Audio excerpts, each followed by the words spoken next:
de la responsabilité repose sur la notion de libre arbitre. Son apparition, je l'ai rappelé, est étroitement liée au processus d'individualisation. Or, comme on l'a vu, l'écrivain apparaît dans la représentation collective comme l'incarnation suprême de l'individualisme et de la liberté. À partir du moment où l'on présuppose le libre arbitre et la relation de causalité, il s'agit de rechercher les motivations qui ont pu conduire l'écrivain à commettre le crime écrit pour lequel il est poursuivi. Du point de vue juridique, les motivations constituent les mobiles du crime. Pour les écrivains, dont on présuppose en général qu'ils ont agi rationnellement, on peut les ramener à 4 sortes principales. La conviction personnelle, l'amour de la gloire, la vénalité et la volonté de nuire. Alors il y a entre ces 4 mobiles une gradation selon le but de l'acte de publication. Et en fait, ces motivations très générales prennent un sens très spécifique, très particulier dans le monde intellectuel par rapport aux valeurs qui sont propres à cet espace. Parce que la conviction personnelle peut constituer une circonstance atténuante, dans la mesure où elle est liée à la fois à la liberté d'expression des opinions et à la liberté de discussion philosophique, ou encore aux règles propres à l'autonomie de la littérature ou de la science,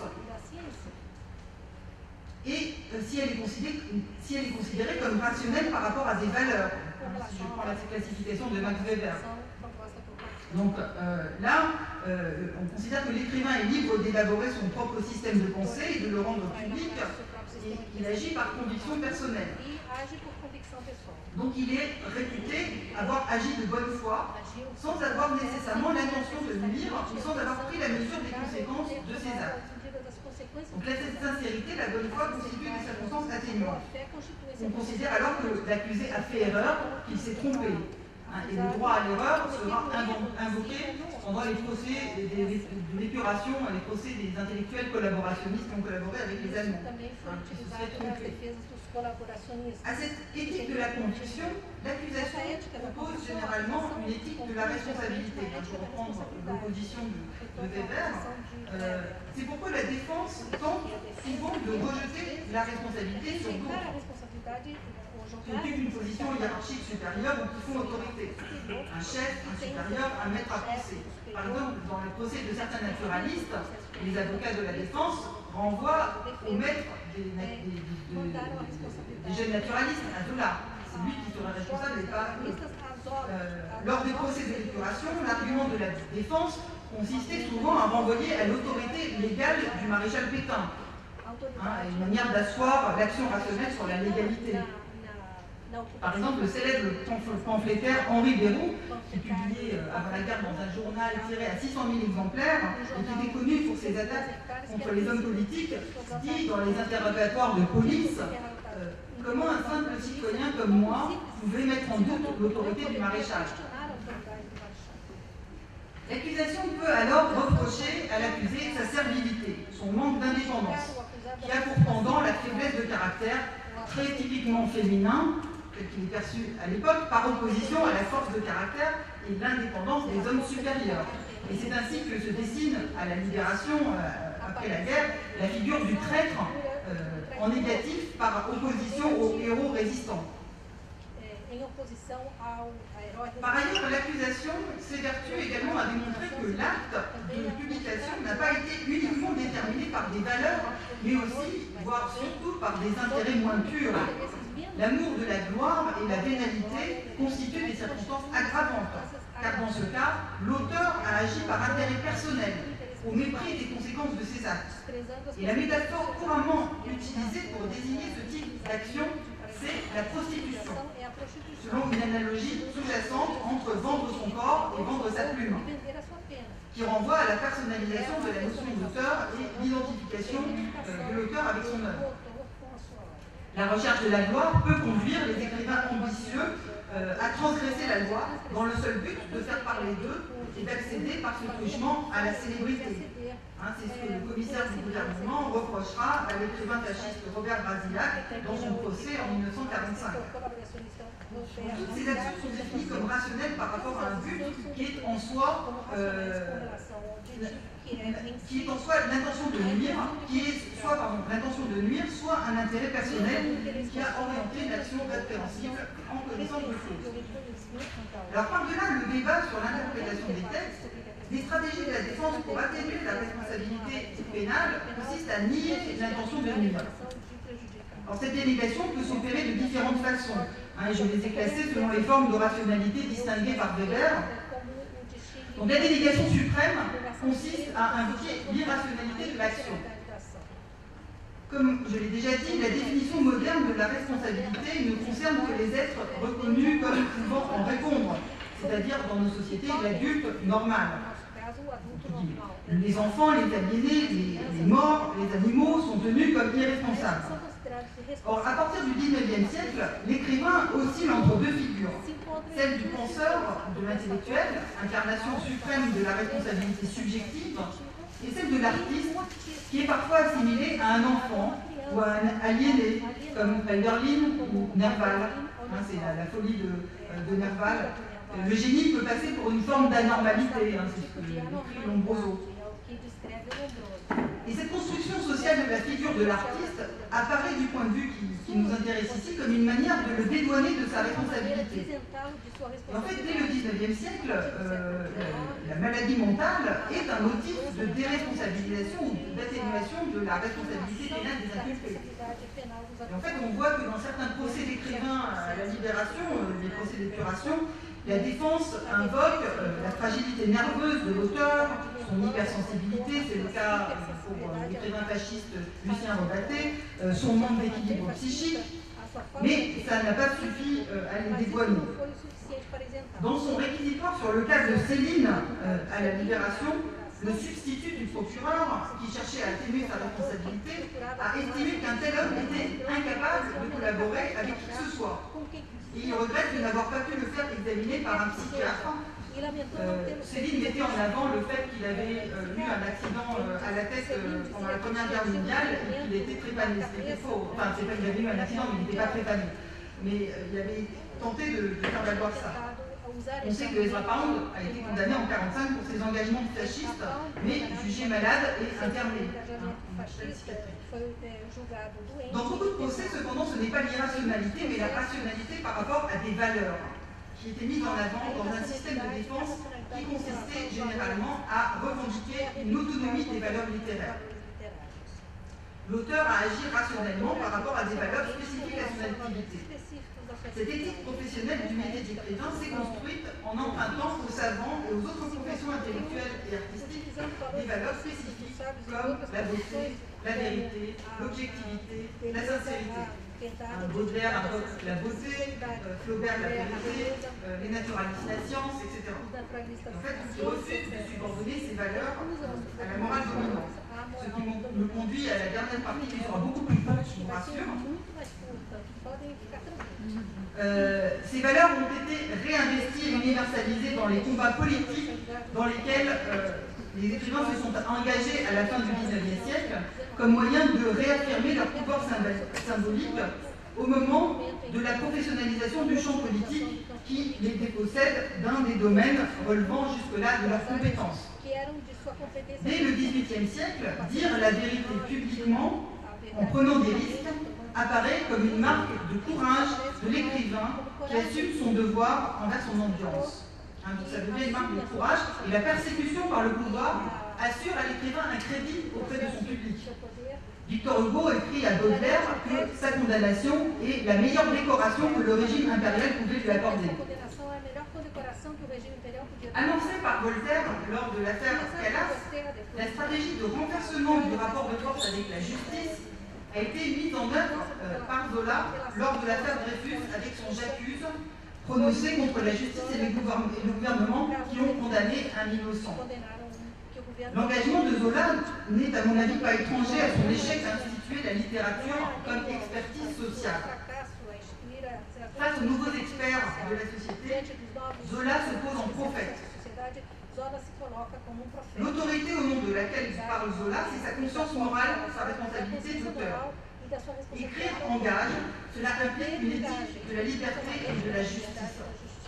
Cette conception de la responsabilité de l'écrivain, incarnée au plus haut degré par Zola, sera théorisée par Sartre à l'issue de la Deuxième Guerre mondiale, et c'est là-dessus que je voudrais terminer. À cette époque, la notion de responsabilité retrouve, comme vous l'avez vu, un sens juridique très concret avec les procès de l'épuration où les écrits sont jugés comme des actes de trahison nationale qui entraînent la condamnation à mort et l'exécution de nombre d'hommes de lettres. Ces procès soulèvent un débat sur la responsabilité de l'écrivain qui divise le champ littéraire en deux camps.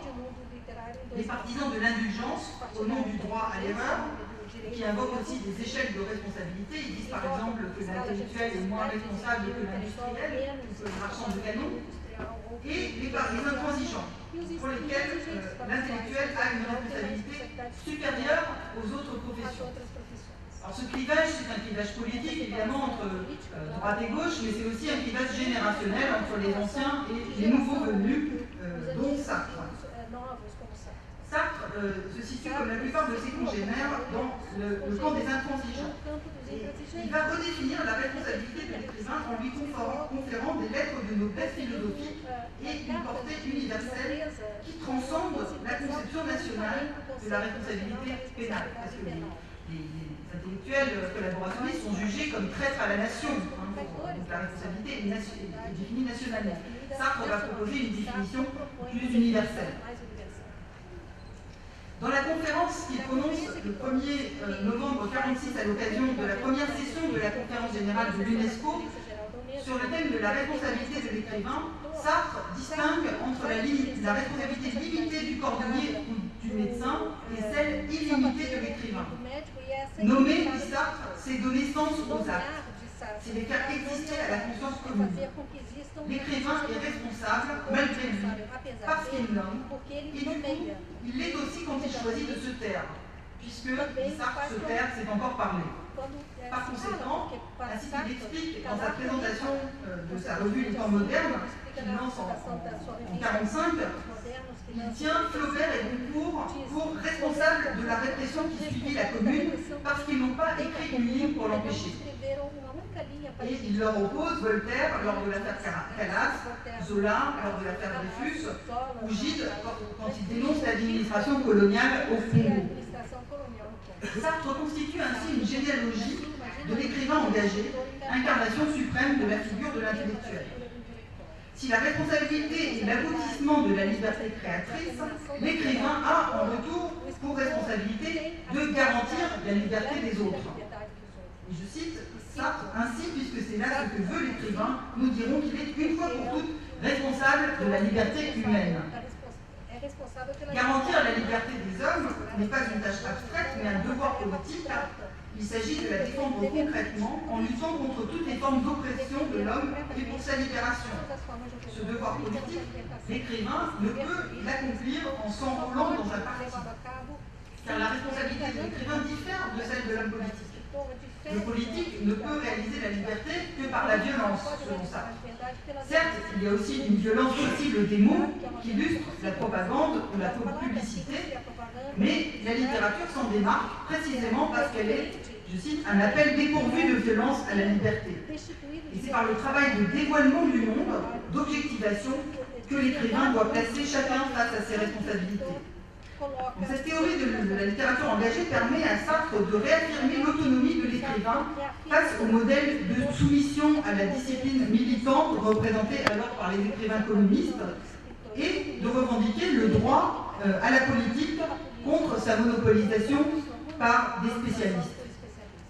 Alors pour conclure, si le régime de liberté de presse impute à l'auteur de l'écrit un haut degré de responsabilité, la libéralisation de l'imprimé et la reconnaissance de l'autonomie de la littérature a fortement réduit les dangers du métier d'écrivain.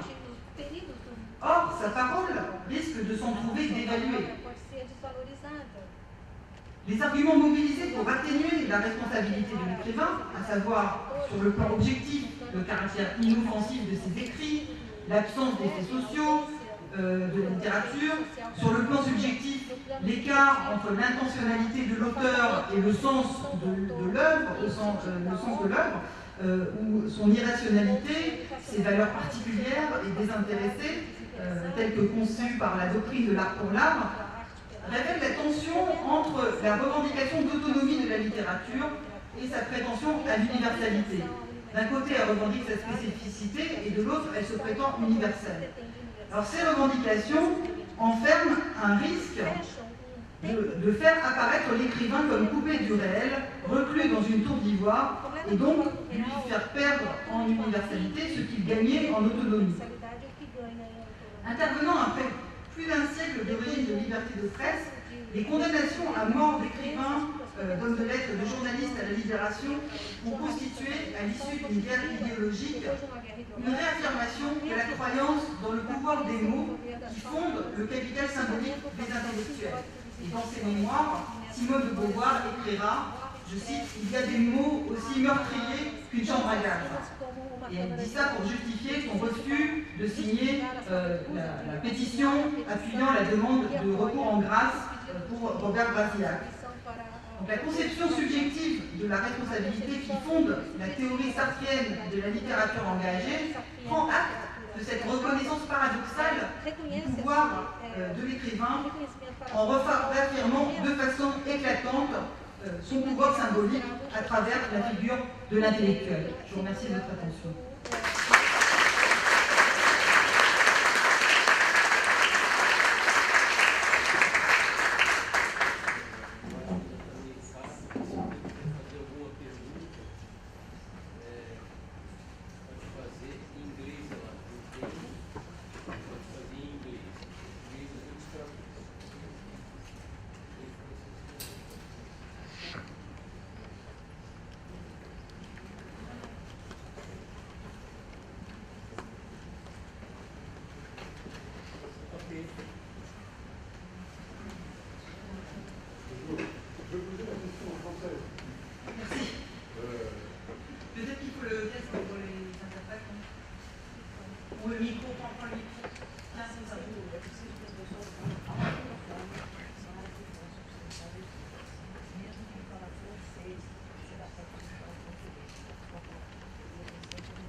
Absolument passionnant de la responsabilité.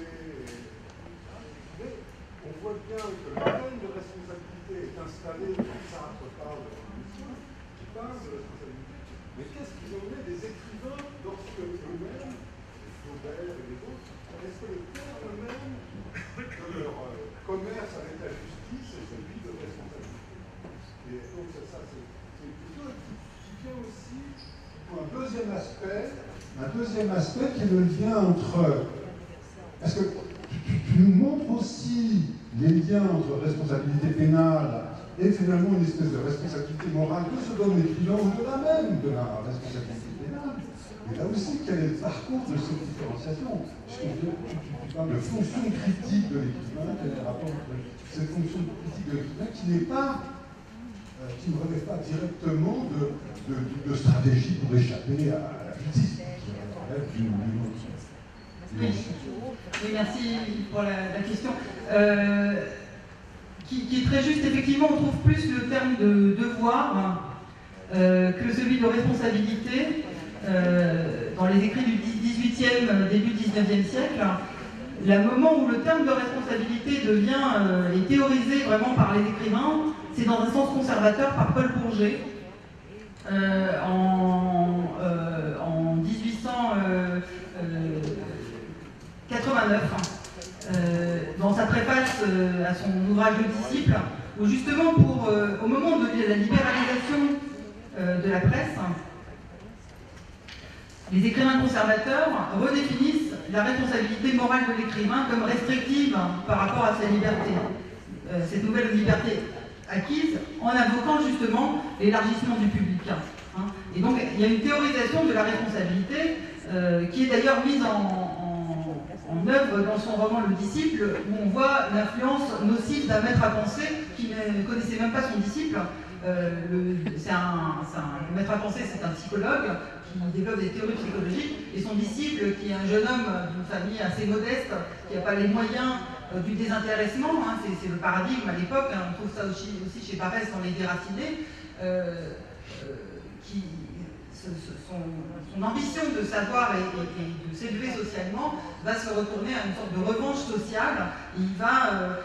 Il est précepteur dans une famille de nobles, et il tombe amoureux de la jeune fille qui tombe aussi amoureuse de lui, mais comme évidemment leur amour est impossible, il retourne contre elle les théories de son maître, il fait une sorte d'expérimentation sur elle, et il va la conduire au suicide à travers ça.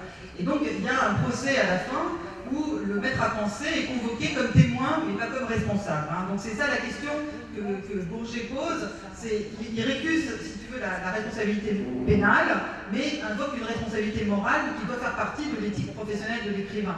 Et donc c'est lui qui est vraiment le premier à théoriser ça dans un sens conservateur. C'est pour ça que la définition de Sartre, elle se réfère à ça, mais elle transforme aussi cette notion, puisqu'elle réconcilie en fait responsabilité et liberté de ce point de vue-là. La deuxième question, c'était...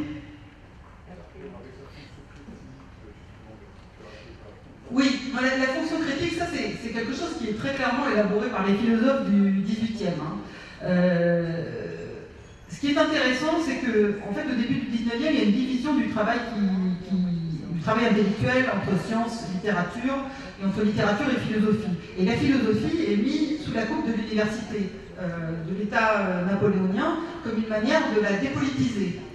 Et donc, en fait, la fonction critique, la fonction subversive de la philosophie se transfère vers l'écrivain. Et les écrivains libéraux, je n'ai pas pu développer ici, mais se réclament vraiment des philosophes et de ce paradigme de la fonction critique d'éclairer l'opinion dans un régime parlementaire, qui se prétend un régime parlementaire, hein, le régime de la Restauration, qui instaure la loi de liberté de presse. Donc il y a une conscience très aiguë de cette éthique, de cette responsabilité morale qui ne prend pas effectivement le terme de responsabilité, qui est réservé plutôt il serait intéressant de voir quand est-ce que le terme devient, effectivement, pour parler de responsabilité morale, plutôt que de voir de manière plus générale dans la société, et, parce qu'en anglais, il n'y a pas la même connotation, par exemple. Voilà.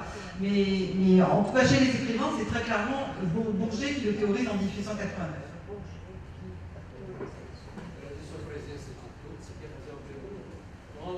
Une question.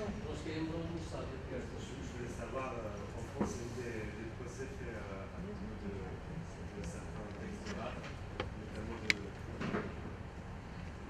en France, il y a eu des procès faits à propos de rap, ça il y a plus tant de procès à propos des écrivains qu'à propos justement de ces écrits qui viennent des classes populaires. Je pense au procès d'Armeur, notamment entamé par Nicolas Sarkozy. Oui, tout à fait. Alors, j'ai pas pu parler des évolutions depuis 1945. C'est le même cadre juridique exactement. Hein. Vous avez raison d'évoquer ça, parce qu'on est dans le même cadre juridique. Hein. La liberté de presse, elle concerne tous les types d'écrits et de paroles. Alors, effectivement, depuis 1945, il y a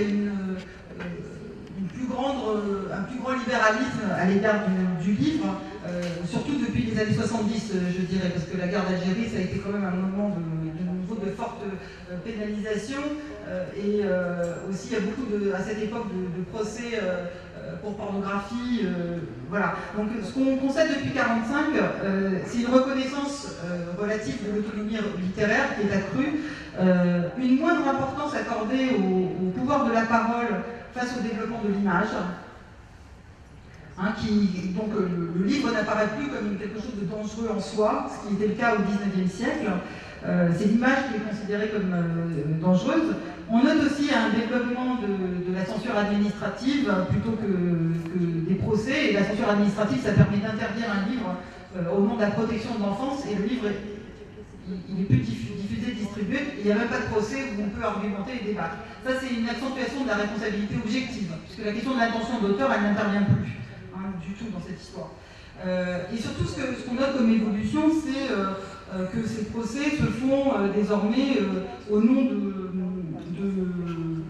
de l'enfance, c'est-à-dire qu'il y a une dénationalisation qui s'est opérée, hein, l'intérêt national n'est plus invoqué, et même pour la question de la pornographie qui se faisait au nom de l'intérêt national avant, se fait désormais au nom de l'enfance. Et au nom de la protection de l'enfance, on peut interdire n'importe quoi. Voilà. Alors sinon, il y a les questions, des procès autour des questions d'incitation à la haine raciale, de choses comme ça qui ont concerné certains...